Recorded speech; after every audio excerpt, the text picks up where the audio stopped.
بسم اللہ الرحمن الرحیم۔ آپ نے مولانا روم کے بارے میں تو ضرور سنا ہوگا۔ جی ہاں، مولانا جلال الدین رومی۔ آئیے مختصر طور پر ان کی سوانح حیات کے بارے میں جانتے ہیں۔ مولانا روم کا نام محمد اور لقب جلال الدین تھا۔ عرف عام میں مولانا رومی کے نام سے مشہور ہوئے۔ مولانا رومی افغانستان کے شہر بلخ میں 30 ستمبر 1207 میں پیدا ہوئے۔ ان کے والد کا نام بہاؤالدین ابن حسین بلخی ہے اور محمد خوازم شاہ مولانا کا حقیقی نانا تھا۔ ان کے والد شیخ بہاؤالدین ایک بلند پایہ صوفی اور عالم تھے۔ 610 ہجری میں مولانا کے والد شیخ بہاؤالدین بلخ چھوڑ کر نیشا پور گئے۔ مولانا نے ابتدائی تعلیم اپنے والد سے حاصل کی۔ 18 سال کی عمر میں مولانا کی شادی ہوئی اور اسی سال اپنے والد کے ہمراہ ترکی کے مشہور شہر قونیہ میں آئے اور یہیں رہنے لگے۔ اپنے والد کے انتقال کے بعد 25 سال کی عمر میں مولانا نے تکمیل علوم کے لیے شام کا سفر کیا۔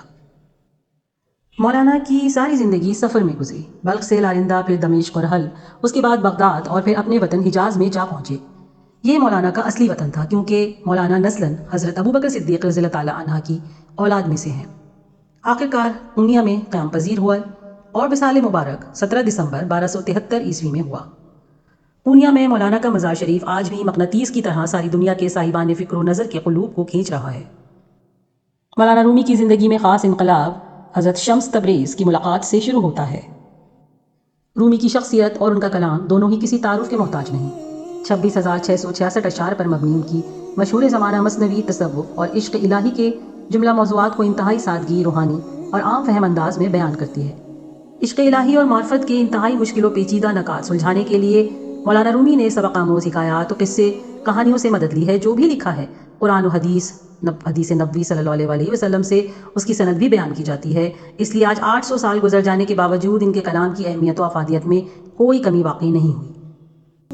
مثنوی مولوی مانوی، جس نے مولانا روم کی نام کو آج تک زندہ رکھا ہوا ہے اور جس کی شہرت اور مقبولیت نے ایران کی تمام تصانیف کو پیچھے چھوڑ دیا ہے۔ مثنوی کا لفظ عربی کے لفظ مثنا سے بنا ہے اور مثنا کے معنی دو کے ہیں۔ مثنوی اس نظم کو کہتے ہیں جو مسلسل ہو اور اس میں کوئی واقعہ یا داستان وغیرہ نظم یا رقم کی جاتی ہے اور رزمیہ، بزمیہ، صوفیانہ یا اخلاقی مضامین باندھے جاتے ہیں۔ مثنوی میں عموماً لمبے لمبے قصے بیان کیے جاتے ہیں۔ نثر میں جو کام ایک ناول سے لیا جاتا ہے، شاعری میں وہی کام مثنوی سے لیا جاتا ہے۔ مولانا روم کا سب سے اہم شاہکار ان کی شہرۂ آفاق مثنوی ہے جو 6 بسیط دفاتر پر مشتمل ہے۔ یہ مثنوی تقریباً 26,000 اشعار پر مشتمل ہے۔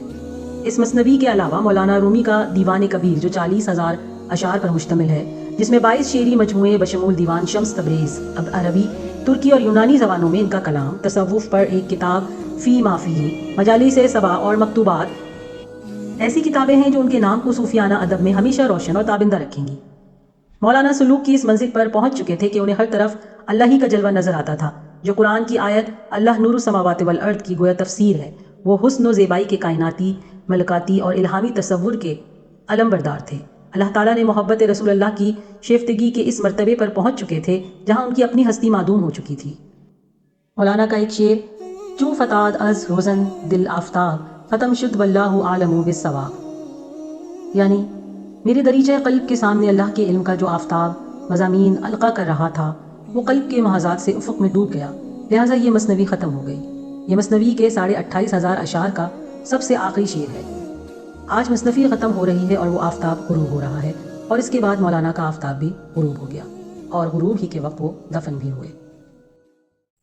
یہ عظیم صوفی جلال الدین رومی 13ویں صدی کے ایک ایسے شاعر اور صوفی ہیں جنہوں نے کروڑوں انسانوں کی زندگیاں بدل دیں۔ رومی نے جو کہا، جو لکھا، آج تک دنیا بھر میں ان کے نظریات کو اعلیٰ تعلیمی درسگاہوں میں پڑھایا جا رہا ہے۔ رومی مسلم دنیا سے کہیں زیادہ امریکہ اور یورپ میں بہت زیادہ پاپولر ہے۔ یورپ اور امریکہ میں لاکھوں ایسے انسان ہیں جو رومی کے عشق میں مبتلا ہیں اور انہیں روحانی دنیا کا دلکش اور خوبصورت پھول سمجھتے ہیں۔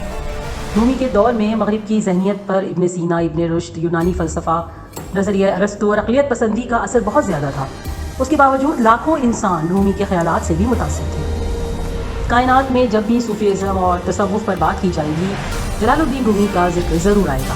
قونیہ میں موجود مولانا کلچرل سینٹر اینڈ میوزیم میں لگ بھگ 12 کے قریب ان کی پینٹنگز، جس میں مولانا رومی کی زندگی کے بڑے واقعات کی منظر کشی کی گئی ہے، نظر آئیں گی۔ ان میں مولانا کی خواجہ فرید الدین عطار سے ملاقات، شمس تبریز سے ملاقات، وفات سے پہلے کے مناظر اور جنازے کی صورتحال وغیرہ شامل ہیں۔